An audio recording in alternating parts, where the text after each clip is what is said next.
Job లేక ఇబ్బంది పడుతున్నారా? అయితే మెడికల్ కోడింగ్ మీకు మంచి ఆప్షన్. వెంటనే కాల్ చేసి కోర్సులో జాయిన్ అవ్వండి. Welcome to our channel. నేను రమా రావి. మామూలుగా మనం కొంచెం ఏజ్ వచ్చాక, అంటే కాస్త పెద్దవాళ్ళు అయ్యాక, 30 ఏళ్ళు వచ్చేసరికి మనకి మన వయసు గురించి పెద్దగా జ్ఞానం ఉండదు. అంటే 10 ఏళ్ళకి, 20 ఏళ్ళకి, 30 ఏళ్ళకి కూడా పెద్దగా వయసు పెరుగుతుంది, పెద్దవాళ్ళం అవుతున్నాం అనే ఫీల్ రాదు. కానీ 40 వచ్చేసరికి, 40 వచ్చేసరికి ఆడవాళ్ళకి కానీ మగవాళ్ళకి కానీ మనం పెద్ద అవుతున్నామనే భావన వస్తుంది. భావనే కాకుండా భయం కూడా వేస్తుంది. ఈ మిడిల్ ఏజ్ భయాలు మన చుట్టుపక్కల ఉన్న వాతావరణం వల్ల కూడా పెరుగుతూ ఉంటాయి. అంటే మనకే కాకుండా చుట్టుపక్కల వాళ్ళు కూడా మీరు పెద్ద అయ్యారు అని మనకి గుర్తు చేస్తూ ఉంటారు. ఈ గుర్తు చేస్తూ ఉండేసరికల్లా మధ్య మధ్యలో మన స్కిన్ కూడా గుర్తు చేస్తుంది. మన స్కిన్, మన హెయిర్, మనం మెయింటైన్ చేయాల్సిన విధానం, ఇవన్నీ కూడా మనం ఓల్డ్ అయిపోతున్నాము అనేదాన్ని మనకి తెలియచేస్తూ ఉంటుంది. అయితే ఈ తెలియచేయటం వరకు బాగానే ఉందండి. దానివల్ల మనం బాధపడుతుంటే ఇబ్బంది వస్తుంది. బాధపడిన కొద్దికి తెలియచేయటం హెచ్చైపోతుంది. మనం ఫీల్ అయ్యామా, మన ఫీలింగ్స్ వల్ల ఇంకా కొంచెం ఏజింగ్ ఎఫెక్ట్ చుట్టుపక్కల వాళ్ళకి అర్థమవుతూ ఉంటుంది. మన మీద వయస్సు పడిపోతూ ఉంటుంది. పాత రోజుల్లో 50 వస్తే కానీ నడి వయసు అనేవాళ్ళు కాదు. అప్పటిదాకా పిల్లల్ని కానివాళ్ళు ఆడవాళ్ళు. మగవాళ్ళు అంటే సారీ టు సే పెళ్ళిళ్ళు చేసుకుంటూ ఉండేవాళ్ళు కూడా. 2వ పెళ్ళి, 3వ పెళ్ళి చేసుకునేవాళ్ళు. ఇప్పుడు అలాంటి పరిస్థితులు లేవు. 50 ఏళ్ళ దాకా పిల్లలు కానీ పరిస్థితి లేదు. ఇప్పుడు 30 కంటే 30కో 35కో 1 or 2 తోటి ఎండ్ అయిపోతున్నాం కదా. 50 వచ్చేసరికల్లా ఆడవాళ్ళకి మెనోపాజ్ వస్తుంది, మగవాళ్ళకి ఆండ్రోపాజ్ వస్తుందని కూడా చెప్పబడుతోంది. సో ఈ ఆండ్రోపాజ్ అండ్ మెనోపాజ్ని ఎట్లా బీట్ చేయాలి అంటే ఇప్పుడు చాలా ఉన్నాయండి వీటి మీద. మనం ఇంటర్నెట్ బ్రౌజ్ చేస్తే కొన్ని వందల వీడియోలు దీని మీద కనపడతాయి. అయితే ఇప్పుడు 100 ఉన్నాయి కదండి. మీరెందుకంటే నన్ను ఫాలో అయ్యే వాళ్ళకి నేను చెప్పదలుచుకున్నాను అనమాట. అయితే ఆడవాళ్ళకి ఈ సమస్య ఉందనుకుందాం. 40 తర్వాత మనం పెద్ద అవుతున్నామని మనకు అనిపిస్తుంటే చిన్నవ్వడానికి ట్రై చేయండి. ఎలా చిన్నవ్వాలి? ఎలా చిన్నవ్వాలంటే ఏదైనా నేర్చుకోవాలి, ఏదైనా కొత్తగా చదువుకోవాలి. హెయిర్ స్టైలు, డ్రెస్సింగు మార్చి యంగ్గా ఉండటానికి ప్రయత్నం చేసే బదులు బుద్ధిలో యంగ్గా అవ్వడానికి ప్రయత్నం చేయాలి. అంటే మీరు యాక్టివ్గా ఉంటే యంగ్నెస్ ఆటోమేటిక్గా వస్తుంది. మీరు సడన్గా ఆల్ ఆఫ్ ఏ సడన్ పాపిడి మార్చేసి, హెయిర్ స్టైల్ మార్చేసి, షార్ట్ హెయిర్ స్టైల్ చేసుకుని మీ మేనగోడలో, మీ అన్నయ్య, మీ అక్కయ్య కూతురో వేసుకున్న లాంటి చిన్న సైజు డ్రెస్ వేసుకుంటే ఈవిడికి ఏం పోయే కాలం సడన్గా ఇలాగ చిన్న బట్టలు వేసుకుంటుందని ఎక్కిరిస్తారు. పోనీ మొహం మీద ఎక్కిరించిపోతే వెనకాలంటారు. కానీ మీ బుద్ధిలో కనుక చురుకుతనం వచ్చిందనుకోండి, అది మన ముఖం మీద కనపడుతుంది. ఈవిడ రాను రాను యాక్టివ్గా అయిపోతుంది అనే మాటనే మనం తీసుకుంటాం. సో బుద్ధిని యాక్టివ్గా చేయాలంటే ఏదైనా కొత్త విషయాన్ని నేర్చుకోవటం మొదటిది.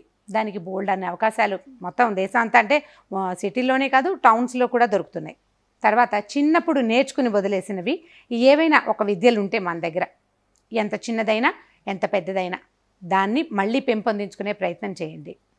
తర్వాత నా ఫేవరెట్ థింగ్ చెప్తున్నానండి, చక్కగా మంచి పుస్తకాలు చదవండి. పాతవి చిన్నప్పుడు చదివినవి, పాత పాత కథలు, అంటే లేటెస్ట్ కథలు చదివితే అవి మన ఇంకొంచెం తప్పుదోవ పట్టించే అవకాశం ఉంది. అంటే మన వయసుకి తగినవి ఉండవు కదా. మన చిన్నప్పటి కథలు చదువుకున్నాం అనుకోండి, అప్పుడు మన అవి యాక్టివ్గా చేస్తాయి. కొత్త పుస్తకాలు చదవటం అంటే పుస్తకాలు చదవండి అని అనగానే భగవద్గీత చదువుకోండి, భాగవతం చదువుకోండి అని సలహా నేను చెప్పట్లేదండి. మంచి నావెల్స్, గుడ్ స్టోరీస్, చక్కటి వ్యాసాలు. నేనైతే పురాణం సీత గారిది ఇల్లాలి ముచ్చట్లు చాలా ఇంట్రెస్టింగ్గా ఉంటుంది. నా చిన్నప్పుడు వచ్చింది అది. అది చదువుతూ ఉంటే నేను యంగ్గా అయిపోయిన ఫీల్ వస్తుంది నాకు. అంటే నేను మళ్ళీ నాకు తెలిసిన పాత విషయాన్నే నేను పదును పెట్టుకునే అవకాశాన్ని నాకు దొరుకుతుంది.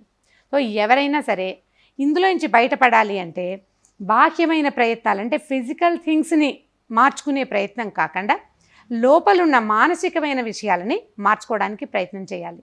అయితే దీంట్లో భాగంగా మనం ఫిజికల్ స్ట్రెంగ్త్ని కూడా ఎలా పెంచుకోగలుగుతాం? సడన్గా ఒక పెద్ద ఎక్సర్సైజ్ ఏదో జిమ్ జాయిన్ అయిపోయామంటే ఆల్ ఆఫ్ ఎ సడన్ మనకేం రాదండి. దాంతో జిమ్ జాయిన్ అయితే ఏమవదు, 1 నెల రోజుల్లో సన్నబడ్డట్టు కనపడతాము, మానేసిన మరుక్షణం మళ్ళీ యథాతథంగా అదే లావు వచ్చేస్తుంది. స్లోగా ఎక్సర్సైజెస్లోకి వెళ్ళండి. ఈజీగా వాక్ చేయండి. తేలికపాటి చిన్న చిన్న యోగాసనాలు, 7 minutes యోగా, 3 minutes యోగా, ఇలాంటివి ఇంటర్నెట్లో దొరుకుతున్నాయి. అలాంటి యోగాస్ లాంటివి ఏదైనా తీసుకోండి. దానివల్ల ఏమవుతుందంటే మనకి ఒక యాక్టివ్నెస్ వస్తుంది. నేను చేయగలుగుతున్నాననే నమ్మకం మనకి కలుగుతుంది.